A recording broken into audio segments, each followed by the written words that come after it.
So we know that the Matrix is a creation by the machines to imprison humans. So while the architect is saying that he created it, what actually happened is the machines long ago developed some computer software which they named Architect, which then designed the Matrix.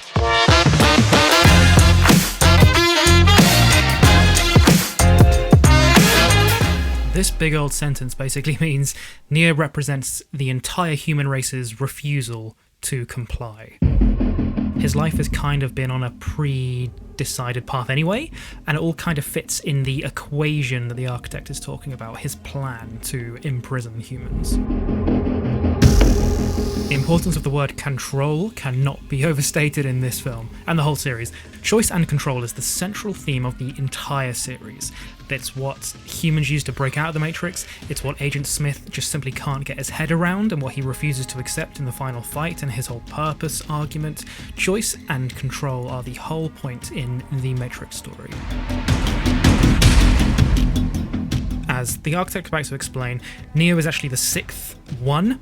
All these screens are not showing the previous one's answers because, of course, there's only been 5 other ones. No, these screens are showing all of Neo's responses that the machines think he's going to do. Remember, it's all about control. The machines want to try and control every response that Neo has, so they're going to prepare 10,000, 20 million, billion different responses and put them on screens here so that they feel prepared for anything Neo wants to say.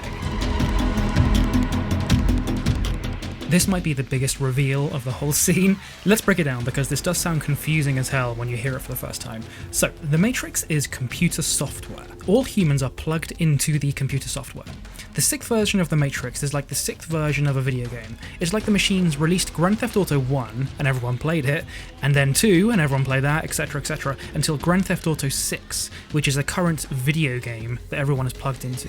Now, of course, this is such a huge moment for this scene and basically the entire series of The Matrix, because it's saying that this character, this hero that we've been following for the whole film, is only one of 6.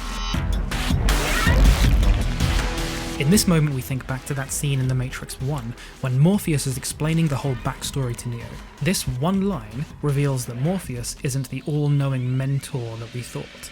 Morpheus is just as clueless as everyone else, and he thinks that the current... I mean, he said it himself, didn't he? He said, we're closer to the year 2199. In actuality, the world is closer to the year 2599, or something around that period, because we're on the 6th iteration of the one. Neo realizes the whole reason for the Matrix's existence is control. Yes, the machines use humans for their bioelectric energy, as we found out, but ultimately it's to control the humans. It's a prison. This is actually quite fascinating. It reiterates to the audience how the Matrix really is 100% fake. The machines can make it absolutely any way they want. It is like a video game, like I described before. Of course, we've been aware that the Matrix is fake for the whole film so far, the whole first film. That's the whole point. But this line opens up so many more possibilities. What does the architect mean by perfect? This is referred to as the Paradise Matrix, because it's the first Matrix they created, and it's the one where machines thought, oh, we'll just, we'll make life a paradise for everybody. The architect says that here he learnt that he can't treat humans like perfectly efficient robots. It was the flaws in humans that caused the Paradise Matrix to fail. Humans naturally, according to the architect, need a bit of struggle. They need something to kind of make their life have purpose or make them feel like they're challenged in some way. At least that's what's happened in this story.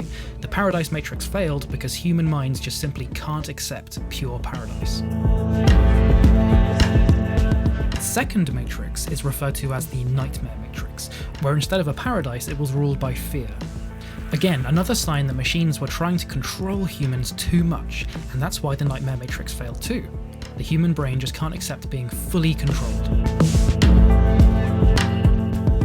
This becomes important in the Matrix Revolutions when we look at the Oracle's motivation for everything. She was created to analyse the human psyche. That's what the software's job was, because every program is a piece of software. This one piece of software was designed to analyse the human brain, and in doing so, she became slightly empathetic to humans. She started to understand them and almost feel sorry for them. This concept of a machine becoming empathetic happened more explicitly in the Animatrix film, Matriculated. where some humans capture a machine and plug it into their own little matrix that they designed to try and teach it human qualities like love and empathy, etc. You can click up here in the top right corner to watch that recap of the film Matriculated. See, this is key. The Oracle, in her research to, see how human brains work, she discovered that humans need a choice to live. This was the problem with the Paradise Matrix and the Nightmare Matrix. Neither of these matrix designs gave the humans a choice, and that's why they rejected it. The architect is saying that he knows that this new, more empathetic version of the Matrix isn't perfect because the machines have to deal with this new one occurring every 100 years or so. This is what irks the architect so much. Neo is that one little fly in the soup that represents the entire human race's refusal to accept the machine's control. If the Matrix has been reset 5 times, what happened to Zion for those 5 times? The architect's point here answers that. Each time the Matrix is reset, the machines destroy Zion. The architect's language here demonstrates his eternal longing for control. His word function shows that he is still trying to treat Neo and humans like they're machines or programs. He's trying to persuade Neo to go where he wants Neo to go so he won't cause any more problems. Here our question about repopulating Zion gets answered. And this begs even more questions. For example, how many more people will these 23 people create? And how long will that take? Remember that Zion was able to reach a population so big in only 100 years because they were also freeing red pills. The main point of the Matrix is to provide the machines with an energy source. In the Animatrix film Second Renaissance, we see that before the machines gained the upper hand way back in the 21st century, humanity launched weapons that blocked out the solar energy to starve the machines. Tap in the top right corner now to watch my recap of the Second Renaissance Animatrix film. The architect has said a similar sentence to all previous ones. He's using emotional blackmail to the anomaly, or Neo, because it's worked before. And we can see the emotional blackmail more when he taps his pen and the screens show thousands of human faces. This is all meant to make Neo feel guilty or persuade him to choose to save the human race. This shows how our Neo, Keanu Reeves, is different to the previous ones, and explains why the stories follow him specifically instead of his predecessors. This Neo, our Neo, feels real love for someone, and it's love that ultimately foils the architect's plans. This choice is superficial. The architect intends for this to not be a choice at all, and is only offering Neo this to appease Neo's humanity. He's trying to control Neo again, because he's scared of what will happen if Neo chooses to save Trinity instead of saving Zion.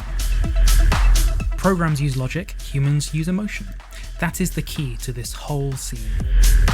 Wow, there's so much in this scene. This is the problem with The Matrix Reloaded. I love it, but they put the entire story in this one 5-minute scene. Anyway, if you liked that video, then please give this video a like and tell me below what you'd like me to recap next within the Matrix story. I'm going to be covering all the Matrix films, comic books, Animatrix games, everything. So subscribe to Jam Punch and I'll see you next week.